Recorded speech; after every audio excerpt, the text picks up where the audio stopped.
My name is Celsus, and I was a slave in 79 AD when Mount Vesuvius erupted. I was a slave, which isn't a great life, but it really depends on your master. My master was named Flavius.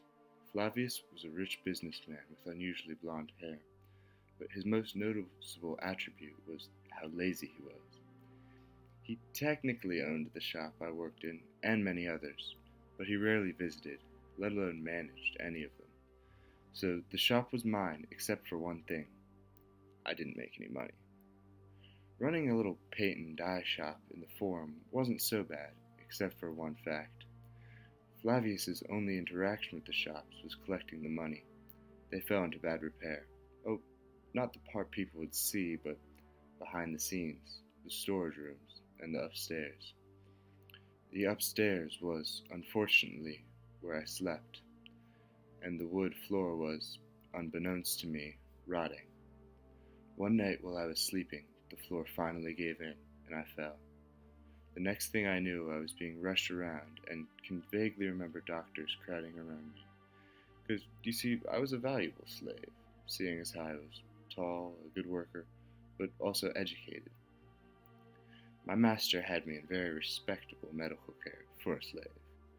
The doctors gave me something to bite on and started the operation. I'm pretty sure I passed out from the pain, but when I woke up I felt okay, until I looked down at my chest. There was a small, stitched up wound, but the worrying thing was the red line spreading out from the injury. The doctors told me an infection was in my blood, and I would die before the sun rose tomorrow. I was left alone in the infirmary and slept for about an hour, but when I woke up I found that the whole hospital was abandoned. I stumbled outside and the ground was shaking. At first I thought it was the fever playing tricks on my mind, but then I heard the screaming. The Via Marina, which had been empty moments ago, was filled with a crazed mob of people rushing towards the Porta Marina, one of the gates of Pompeii.